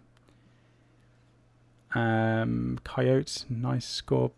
Bagging Gav Thorpe as a guest. Yeah, it's going to be really exciting. And Frost and Fists. Yeah, wow, I love the 13th Wolf. And I think he's just been nominated for one of his most recent fantasy books for the Age of Sigmar series as well. So that we can definitely chat to him about that. Actually, you know what? If you've got any questions for Gav Thorpe, go to the website in the Ask WGO part of the community page and put a question in there. Send it to Phil and he will write them all down for Gav Thorpe to have some questions. Ashley Perkins, when you said Gav Thorpe, I thought and hoped you meant Gav Free. Hey? I am confused. All right, let's get on to... and Phil's put the link to the Ask WGO page, so you can just click that and it'll go through. Okay, let's go on to vehicles, because Sean's excited. Sean likes his vehicles. I know... you just can't contain that sort of excitement, can you? Oh, I'm containing it. I'm containing it, Sam. I'm very proud. I just want to point out to everybody how good I've been during this chat. You've been fantastic. I know you were... yeah, I've been kind of sitting here saying nothing for extended periods of time. Last time you were on... That's unusual. You were saying afterwards... I'm starting to believe now. He's doing it again. It's very difficult to talk, and you were really concerned that you were talking too much, which I never find as an issue. So I was saying just be yourself as normal, but you've done really well to try and let us say something. So I'm impressed. Yeah. Let's go on to vehicles then. So what they have done is armor values have disappeared. Toughness, wounds, and an armor save is now replacing armor values, and they also have attacks and strength so that they can fight in combat just like everything else. They in terms of things like walkers and dreadnoughts and stuff like that had basically a vehicle with weapons, they're going to have their own custom weapons and abilities which will reflect that. They will be following the same rules as everything else in the game, which is the same. If you've got a heavy weapon and you move, you're -1 to hit. So they follow the same restrictions. However, a lot of vehicles will override that. They'll have something that allows them to ignore the -1 to hit. And on top of that, they're going to move the same, they're going to shoot the same, and they're going to charge the same. And they're going to be a lot more durable. So thoughts on all of that? We'll start with Sean. Let's let him loose, as Obsiarosis says. This is enormous. There's so much left unsaid. Like, what about skimmers? And being engaged in combat. Of course, now you can retire from combat. But that means that if a Land Raider... And of course, this is all speculation. But if a Land Raider charges a unit of infantry, that the infantry, in order to get away from the Land Raider, has to effectively... do a withdrawal and forfeit some of their actions the following turn, which to my mind could be very cinematic. But the example they gave of the Annihilation Barge was, which I think is the really long Necron gunship, right? And so it's like, well, how are you going to handle turning? They'll probably handle it like Age of Sigmar, where no part of the model can go farther than a certain distance. Yes. But you're going to end up with a lot of really extremely interesting tactics coming off of this, of creating walls, or, the old Tau Fish of Fury thing where the Tau would shoot underneath the vehicles.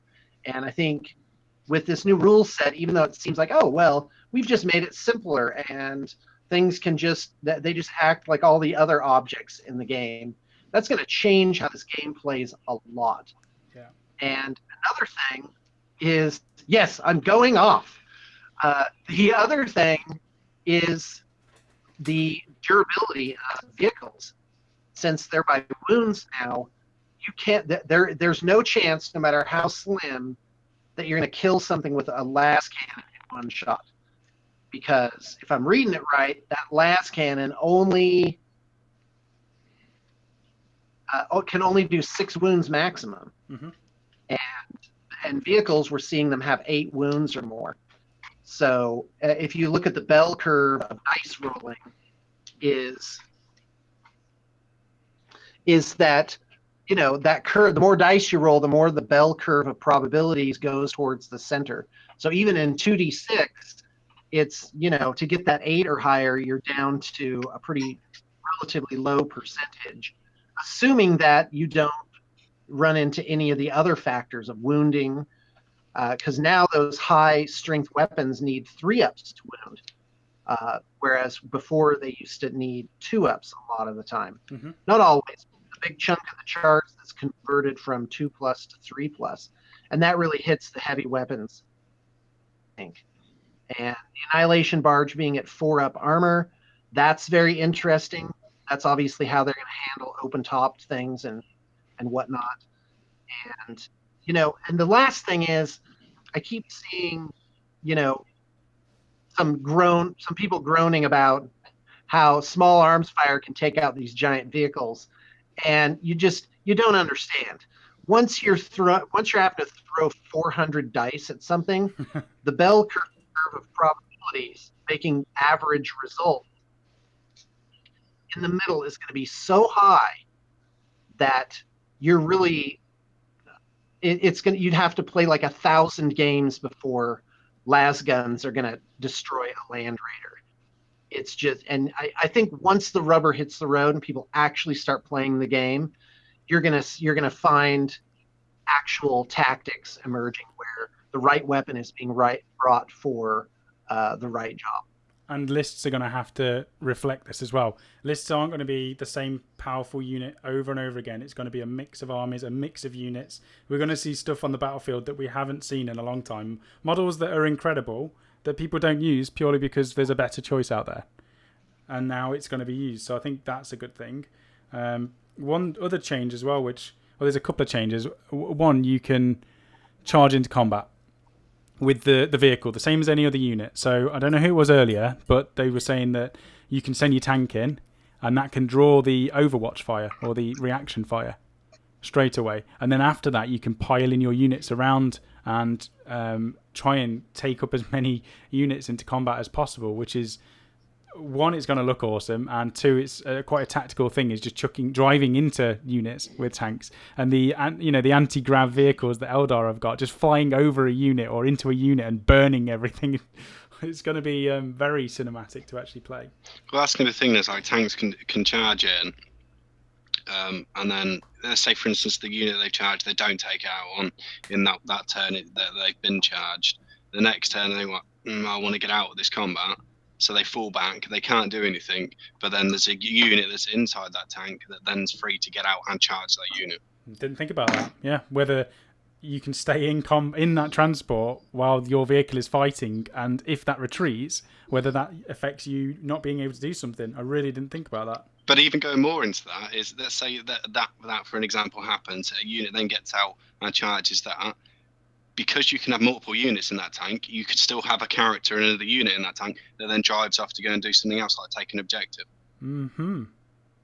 It's freeing up so many options now for things. Yeah, Turrican saying, wouldn't disembarking be part of the movement phase? And it probably would, but the point is, you would drive in on one turn and fight with the vehicle. On the next turn, you get out and charge with the unit inside. I think this could be the addition of battering rams. You know, you see these giant vehicles driving in with the units inside it and taking the brunt of fire initially, and then the inside, all of the units inside just jumping out and killing stuff. Yeah. It's going to be great. Auric Lovegod, Sam is still talking. Doesn't he know he's gone over 60 minutes? I do, but you can see how much I've done in over 60 minutes, and that's not very much at all. We will be rounding this up soon. We're just talking about vehicles. We might do a couple of topics and then we'll call it. It'll probably be a 2-hour show. But we've got Pink, we've got Mike, and we've got Sean. So it's going to be a very nice hobby hangout for the end of the week, leading on to a very exciting weekend. And everybody in the chat as well. It's been really nice to have so many people throughout the chat joining in, giving thumbs up on the video, giving us some awesome questions, giving us your feedback and your thoughts on the future edition and topics. And that's why we do these live chats rather than recording them and putting them out. And that's why we do it. Right, so with tanks charging and no tank shock, using a tank to break through a line to what's behind is gone. Breaking through a line to what's behind. I think that charge is effectively the tank shock. Maybe you're going to have some units, some vehicles which could charge through stuff. I know, was it knights you were talking about earlier, Mike? Yeah, there was. I'm trying to. I might get this wrong, but from what I can understand, where they were saying that like infantry units bogging down the night and stuff is knights. Well, they said it with knights, and I imagine wraith knights or anything on that scale will be the same. Is they can just walk straight over them units. So maybe you've got. I mean, it's not the same as tank shocking, but you know what? A lot of times, tank shocking was awkward. Vehicles were awkward at the best of times, and you always had games where people would drive their Land Raider into a wall to block the front facing, so they got an additional they got additional support from the side armor. It was things like that you ended up breaking the game, and it looked stupid driving into a wall so that they couldn't see your front armor, but because your front arc was the closest one, you got an extra save to your side armor. Was just a stupid ruling. And now they've changed the profiles and removed the armor values and just made it simpler. I think we're going to have faster games, we're going to have more fun games, and they're going to be more cinematic as well, which is definitely a bonus. There's no negative with that, I don't think. That's for sure. So that's my thoughts. We'll see. I mean, knights, just having a knight walking over a unit and kicking a character in the teeth is going to be awesome in itself. You've got they brought out another on that page as well. There was I'm trying to remember what they're called, of how to build the army. What's it called? Yeah, Force organisation chat. There was a force organisation chat for that, which meant you could take 3 to 5 Lords of War. You would only gain 3 command points from it, I think it was. But that is another one of those ways to build an army. Yeah, so they're going to be in. And the other thing as well, going back to Sean's point with the lasguns being able to take down Land Raiders and bigger vehicles, when it happens, which will be very rare, how awesome would it be when your guardsman has just finally picked through the tiny little hole that's left on the Land Raider and popped off the Space Marine inside? Those sort of moments are going to be memorable, and you're going to remember all of it. Definitely. Rather than having dice rolls and worrying about all this sort of stuff, you're gonna go to your mates and say, "Oh, we played a game yesterday. It was awesome. What happened? Oh, I just basically blew the Land Raider to tiny little pieces and picked off the Space Marine driver with a guardsman." And it's going to be like, right, that is what this game is all about. It's not breaking rules. It's not trying to make some nasty combinations, although you can still do it. It's about the cinematic play of the game with awesome models, and where you can use every model you like and play with toy soldiers, and that's what we all love. What else do we have from vehicles? That's pretty much it for vehicles. Let's do what topics have we got, and then I think we probably could round this up unless there's more in the chat. Let's see what's going off in the chat. Question for Sean. So this is from S. Forks. How has 8th edition been received in the US? I'm seeing quite a few complaints on certain forums. So how is it in over in America, Sean? Well, if I may, let's talk about complaining in general. Okay. And being upset about something feels better than being depressed and powerless. Yeah. So that's my theory on rage in general and nerd rage in specific. And it's the same story every single time. That there's a certain percentage who have a hard time sort of wrapping their heads around what's changing up in the game. But of course, the fact is the game has changed a lot. And me personally, in my circles, you guys still hear me, by the way? Yeah. Yep. Okay, great. In my circles, I actually am seeing 8th edition being received very well. And they certainly didn't make as big of a change as from Warhammer Fantasy to Age of Sigmar. That was an enormous leap on every level of the game.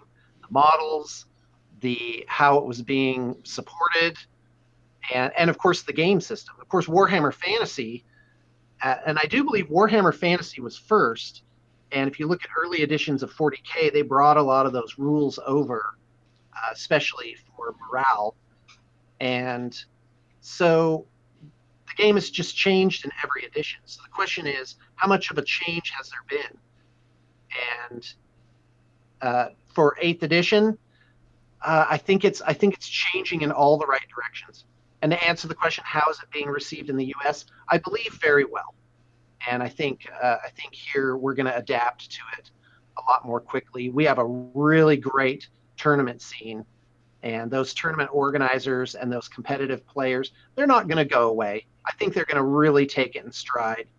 And with their podcasts and their blogs and however they reach out to the community, you're going to see them really lead the way in how the game's going to shake out, the meta, so-called. I think you end up seeing, especially on social media, like you say, people like to be able to complain and have their voices heard, and you generally see negatives more than positives a lot of the time. You'll see the threads blow up when there's an argument, and generally it's about something having a complaint against it.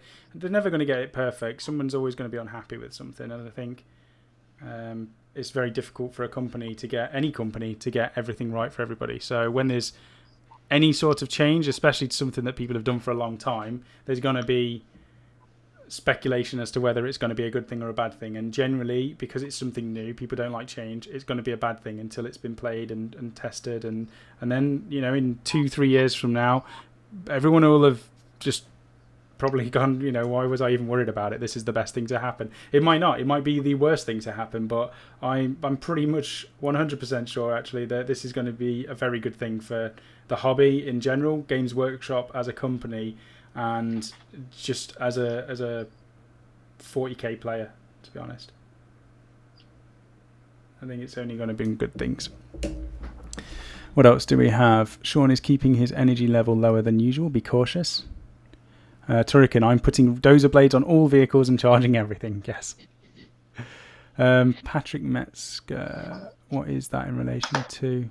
That will be great. I enjoy your AOS battle reports a lot and would like to play it with Phil. Well, Phil will be at the studio. I think we've already spoke before, Patrick, that we can definitely arrange games in the studio as soon as it's finished. We'll organise that and we'll get you over for some games.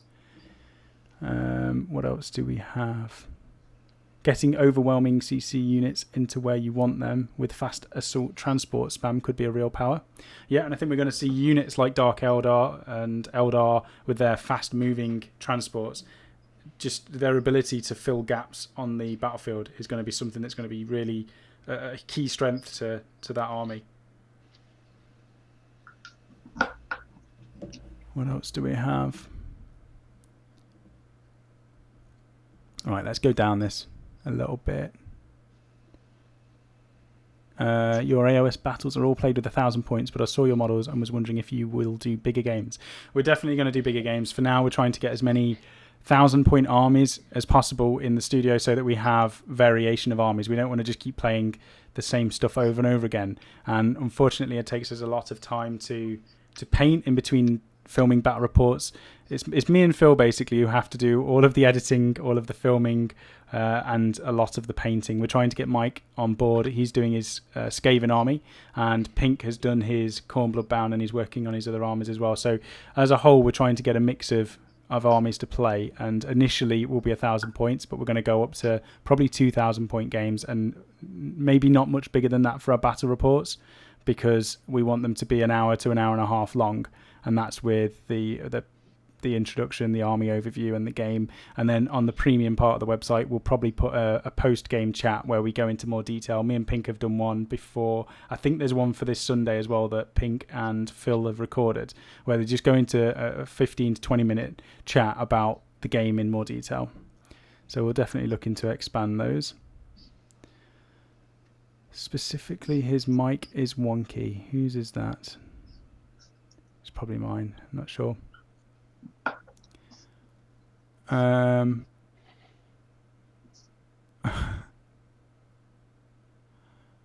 what else have we got? About the complaints, you should be even-handed when things are being implemented in an averagely competent way. Yeah. But GDB are not being average here. Yeah, I think there's going to be positives and negatives, and I think there's going to be two sides of the coin, and not everyone's going to love it, not everyone's going to hate it. I think one thing to remember in this is that although the core rules are probably there to stay, they've already said that look, they probably won't get it right first time in terms of things like balance, and they are committed to having a sort of a living rule set. So one that's going to then adapt, and let's say they find that vehicles aren't tough enough and they're still getting blown up too easily. Well, they can easily just modify that by changing the wounds characteristic. Yeah. And they've said that they're kind of going to do that a bit like how we believe they're going to do with the General's Handbook for Age of Sigmar. Mm-hmm. Well, that was the other thing that they were saying. If they would find that they used Dark Elder as an example, if they found that they were too powerful, then they may just up the cost of units and stuff as well, which would be one way that they would go about toning armies down. Yeah, there's that living rulebook in a way. They can update things very easily now. They can look at the meta. They're engaging with the community. They're talking to event organisers, and they can tweak the rules to make it better. They're a company that obviously sell toy soldiers. They have a rule set. They understand who buys their stuff. If it works mutually, like if they have customers buying their products and enjoying their game, it's going to be profitable as a company. They're not going to be doing stuff just to irritate people. I don't think they go to work and think, how can we annoy every Dark Eldar player today? I know, let's just remove this from their army or whatever. So I think now that they've become more community driven, we're going to see changes going forward that are going to be for the better. Well, that was one of the things I think they were saying on the Warhammer TV live yesterday, was that on the community pages, if they might do live polls for things that people are querying on, I think something's too powerful, they would do a poll on that for everyone to vote on, and then it would be something they would then take back and look at. Yeah. So there's definitely a lot more interaction coming towards everyone now. Which is the opposite of what we've seen from GW for a long time. Yeah. So that's good. We've got some more chat. I mean, I think there's Adrian saying, Sam did airbrush, or was this someone else's job? I haven't got an airbrush here at the moment. I'm getting one in the future. Once this room's been sorted, I'm definitely going to have a space for an airbrush again. Phil did all of the airbrushing for this entire Seraphon army. So with his awesome skills, it literally took him, I'd probably say, an hour to do the entire 3,000 point army, and that's with all these different colours as well. And he's done, he can't even see purple. He's colourblind, and he's managed to do this perfectly. So he's done all of the base coats with the airbrush, and it's generally one base coat and then a highlight colour, and only every now and again he's done, I think, a third highlight. He's passed over it the third time. And all I've needed to do is come back in and paint all of the details. So just picking out everything that isn't the main colour. So the skink was airbrushed yellow, the flappy thing was painted purple. Everything else, I've just gone back in and done a base colour, and then the whole model has been washed. And all of this airbrushing work here has been washed with the same, so the entire army has been washed with a mix of Agrax, Norn Oil and medium, and that's 50% medium and then 50% made up of Norn Oil and Agrax together. So it's got that brown, dark, grungy feel to it, and the medium thins it so it doesn't obscure any of this airbrushing. It just goes into all of the gaps, and you can see on this, I don't even know what this is called, a Bastillodon, I think. On this thing, all of the wash has just gone into the recesses, and I can go back in and put some more wash into certain areas afterwards, but they look fine. For a tabletop army, these are going to be absolutely fine. Just the airbrush and the wash is going to work. Right, what else have we got? Sean needs some coffee. I think he's just left to get some coffee, actually. Okay. Turrican, yeah, we've done that one.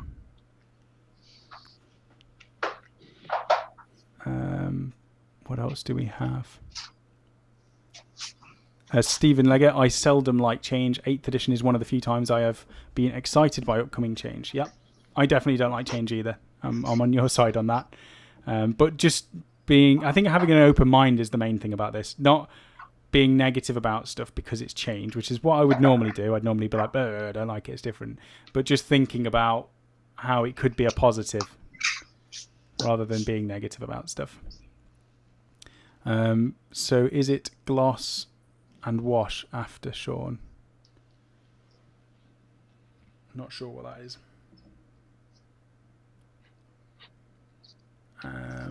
You should do a pre-game 5-minute statement about what the plan is.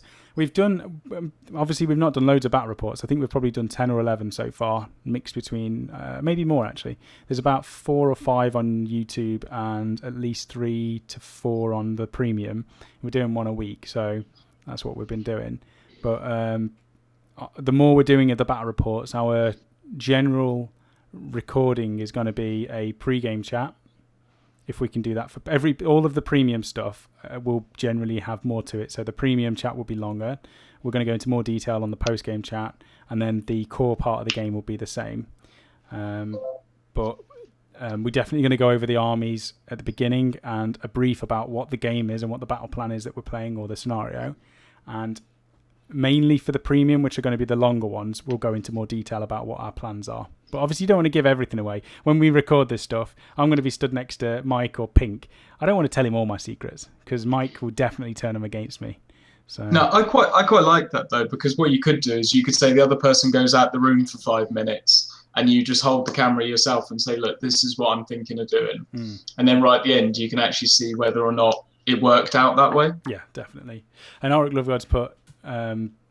more premium content, more free content. Do you recognise a theme? More, yeah. This is the thing. We're doing our best to get as much content out as possible. We don't want to spam the internet with 5-minute videos on every part of the game. We want to try and do good quality content. We want to mix it between YouTube and the website, and we definitely want to put premium content out because that is what helps us keep doing what we're doing. So the support from all of our premium members is one of our main focuses. So we want to make sure that we're rewarding everybody who pays for that premium membership. It's £3, but that is our staple. That is how we keep doing what we're doing. So we want to make sure we've got good quality content going out and it's regular as well. So we're not committing too much to saying we're going to do 3, 4, 5 premium videos, but we are definitely going to get to the point where we can have staple scheduled releases on a daily basis. And once we get into that sort of time slot on a weekly basis, we can definitely we can put some of those in place, and we can do some of the other games as well. It's not always going to be GW. That's going to be our focus because that's our main hobby, but we're going to look at doing more as well. What else do we have? This sounds like it's going to be the best tested new release of the edition. Is that fair? That's definitely what GW have said themselves, and I think they were saying it's been 18 months in production. So, I mean, 18 months doesn't sound like it's ages, but when you look at the size of GW as a gaming company and their resources in terms of testing, 18 months is a fairly long time to dedicate to sorting out a new edition of rules. And with the playtesting that's gone alongside all the other groups, it's definitely been tested, I would say. Paul Maley, I'm making a Savage Orc Boys Army, currently working on Chaos Space Marine Raptors, not chapters, Black Legion, but soon after I will have my AOS army on the bench. Yes, I think we are definitely nailing our AOS content at the minute in terms of battle reports because we've got a big tidal wave of 40k 8th edition on the way. Turrican, the only thing for me is that the narratives they wrote are a little bit GCSE standard, but I'm delighted with everything else so far. Other opinions are available, however. This is one thing I've always wondered about narrative and novels and things like that, because the Black Library and the authors they have involved for a lot of that side of the business are incredible. There's some absolutely amazing books which make me buy armies based on reading a story. And sometimes you look at the background in the books and it doesn't reflect... in like the codexes and army books, and it doesn't reflect the Black Library equivalent. And I sometimes wonder if you just had a bunch of authors just writing all of the fluff. I'd imagine it would take a lot of time and a lot of interaction. But that's another thing that I've been looking at. Mike, are you still there, by the way? Yeah, I'm still here. You're just listening to me? Yeah. Okay, I'm sorry, I'm talking again. It's fine. I'm like a quiet version of Sean. Sean, I just talk as much. Everyone wants to hear your voice anyway, Sam, so... No, they don't. They want to hear your voice, Mike. No, nobody wants to hear my voice. There we go, yeah. Sean's off, so he had to drop out. Fare thee well. Fare thee all well. I'll have a chat with him later to thank him, but see you later, Sean. Thank you for joining us for that, and thank you for getting excited about vehicles. What else have we got? Adrian, okay, purity sealed the wash. So the wash, this hasn't been purity sealed yet. Don't do GW paints. Is that gloss wash or something else to help with the flow? No, it's Larmian medium. So it's like a, I don't even know what it is. We had this on one of the tutorials the other day. It might have been the quick tip, just about putting this into a bottle. Somebody asked, what is the medium? Like what substance is it? And I cannot even tell you because I've tried all sorts. I've got this Liquitex, which is good for, I've been keeping the paint wet, so fluid retarder.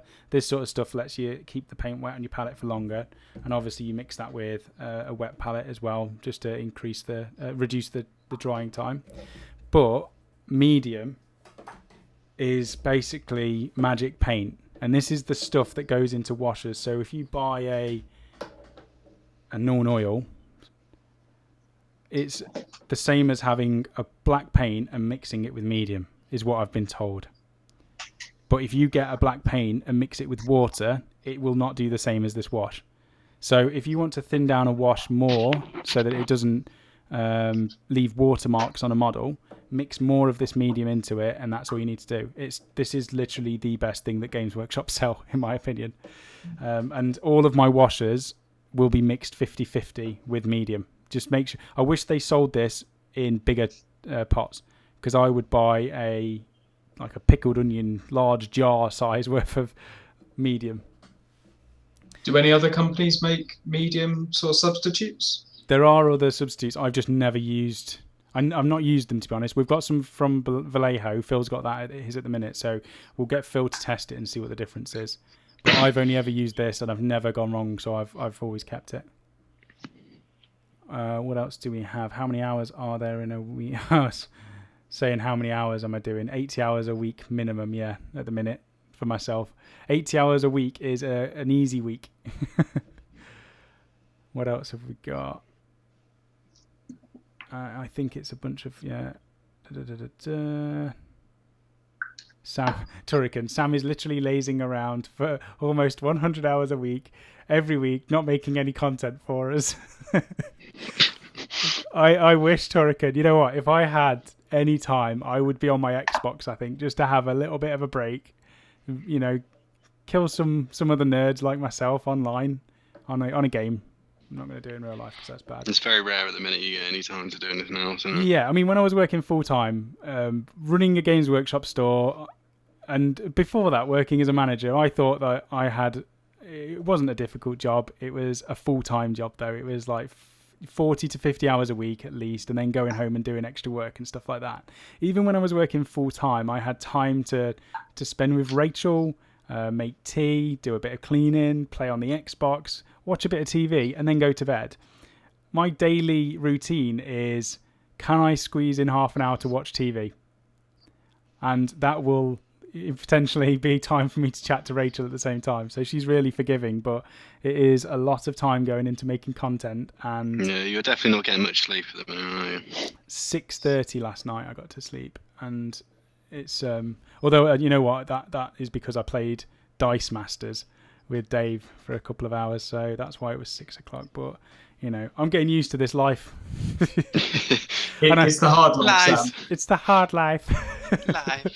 And I appreciate, this is why I keep banging on about premium subscribers on the website, because I appreciate every single one of you that's paying on there, because it keeps me up till 6 a.m. All right, let's just forget talking about my life.